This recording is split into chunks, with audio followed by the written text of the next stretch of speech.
No way is John Cena going to tap out on his last match. I still think the Jey Uso heel turns on, and I think this is a catalyst towards it.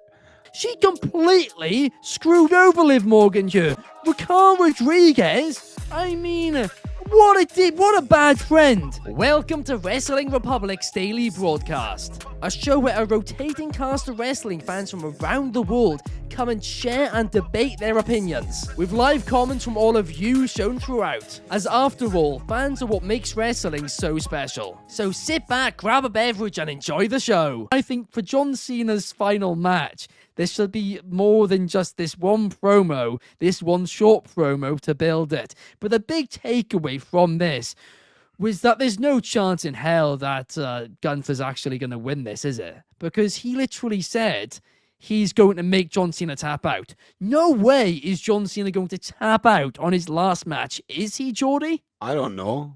If you'd have asked me 6 months ago, well, no longer than 6 months probably at this point. If you'd have asked me 8 months ago before this whole farewell tour started, I would have said absolutely not. There's no chance. A man whose motto and whose kind of the thing that he's stuck out and he's always hung his hat on is never give up. Is he literally going to give up on his last match? Like, I don't know. I honestly don't know at this point. It could happen. Please, I'm hoping it doesn't. I'm really hoping it doesn't. But then I'm like, what was the point in Gunther winning? Like, what's for him to lose against Cena? Because that really doesn't do a lot for Gunther, does it? Do I think that he's going to lose? Absolutely not. I feel like, especially with, the rumors going on. I know we don't talk about rumors, but a certain person in the political realm might be there, and a certain other person might be there. I don't think they're going to be happy seeing, Mr. Captain America, wrestling's Captain America, going out on his back. Gunther is already a proven superstar, and he is. He doesn't really need the win. He just it kind of reminds me of like Brock beating Taker's streak. It gives me that energy. It's like you could have really made something of someone by giving them this opportunity, and you're giving it to someone who's already a made man. Like, ultimately, the big news story here, Jordy, is that the Usos are back in the tag team title picture. I still think the Jey Uso heel turns on, and I think this is a catalyst towards it.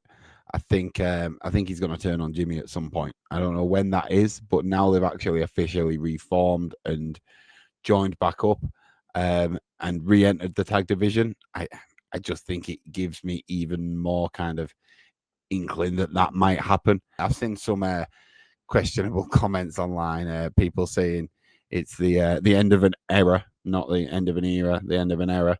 And I also saw a comment that said, "Don't smile because it's over, cry because it happened." In terms of talking about Jay Singleton, which I think is a little bit harsh. Don't get me wrong. I think people are just kind of jumping on the bandwagon that it's a meme to kind of make fun of it now.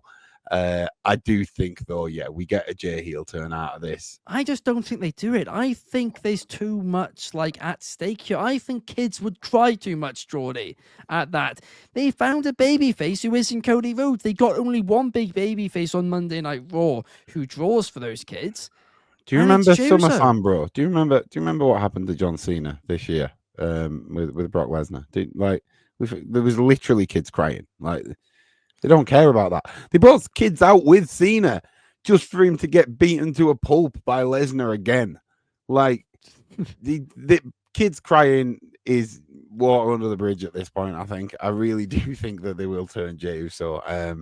And I think it's maybe for the better at this point. I don't know. Obviously not in terms of selling t-shirts. I understand that, but that's the thing. Who is going to be that big babyface on Raw? LA Knight. I set that up too perfectly. Jeremy says Baby Roman will turn on Big Jim when things get rough. I mean, I'm surprised at a few of these, but I'd have turned on Big Jim last night. If the way that Jim was just fully throwing Jay under the bus, like Jay lost him the last time, he's now talking. Jay lost his world title. I'd be like, bro, like they know what we're referencing. You don't need to point it out like that. Like, what? You're not wrong. What the hell? Like, so yeah, I don't blame You're him. not wrong. When he was saying that, I was like, I thought he was gonna grab the mic and like say "shut up" or something. Yeah, like I come thought on. there was gonna be a little something. There wasn't. They kind of overlooked it. Yeah. I'm gonna be honest, guys. I think the Usos are just back. I think they're gonna do it. Can they coexist for a little bit? And it's gonna end up at WrestleMania when they win the World Tag Team Championships. Apparently, I made a typo on the graphic. Can anyone Really? find it? Where? Oh shoot! You're The talking about Usos, Wangs. Wang Wang. T Styles and Dragon Lee's No, gold. Wait, you no. talking about the Usos Wangs? What's wrong with you? Oh dang. The Pause. Usos Wang Right. Star. Yeah. Liv Morgan made it clear last week she wants Stephanie Vaquer and she wants her gold. So Raquel Rodriguez went into business for herself and took out Nikki Bella last night just so she can skip the line and be back to face Stephanie Vaquer again. And backstage, she was like, "Oh, I don't need to run everything by you to Liv Morgan." I'm sorry, guys. She completely screwed over Liv Morgan here. Raquel Rodriguez, I mean, what a bad friend. Not cool from Raquel. Like No, Like she's gaslighting. That's what she's doing. She's like, hey, oh, I don't have to run everything by you. Like she's some leader. It's like, nah, but like we're just friends. Thought it would have been nice. Like, you know what I mean? Like just keep me in the loop. That's all. Wasn't Ain't that every like friendship with a the girl? leader or anything. Ain't that do every you know what friend- she's doing? That's She's anything. girl bossing, gaslighting, and gatekeeping the Women's World Heavyweight Championship, I think you'll find. And she has no right. She has no right. She could have been going for that any time that Liv was away, right? She did. And now she chooses that. No, She she actually did. She Oh, did. yeah, no, she did. She did. She did. Don't start it. No, Raquel, do your thing, baby. Do your thing. Yeah, take it back. Sorry, Raquel. Don't throw me into a turnbuckle, please. She's I mean, practicing for the honestly. javelin Olympics. Oh Come my on. god, that was a beautiful throw. It was, and Nikki just died. It was just, it was a beautiful sight. I'm sorry. We're not gonna was see. amazing. We're not gonna see Nikki again. That was a 5-star match, better than whatever she had at the last pay per view. I'm just saying. But yeah, carry on. That was Nikki Bella's farewell tour. But the Vision did God's work and took out LA Knight last night. Sorry. But the big underlying thing here is this masked man. This masked man was heavily involved in this. And a lot of people on the internet are convinced this was a different person to the person at War Games. And I don't know. I think they both look like as similar as two people dressed wearing the same clothing could be. The one difference was the stomp didn't seem to have as high of a jump this time. Although I do think that is just looking into it a little bit too much. I don't know what's going on here, Jordy. Same. Don't know why. Chaos, you got any clue? No. Over, lads. I honestly, I really don't. I don't know. It could be. This is the thing, right? It could totally be someone else, but I just don't understand why it would be. That's the thing. I feel like having one person, they're going to unveil this person, and that's the storyline we're going to go down.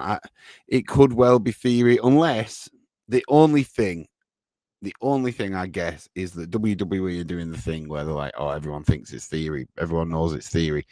Let's send someone else out there under the mask. Numero one is saying what a lot of fans are saying last night, that it was Montez Ford. And the guy last night did move a lot like Montez Ford, did seem around the same height as Montez Ford. So perhaps, to your point, Jordy, maybe it's Montez Ford just to throw people off a little bit now, but it's actually theory.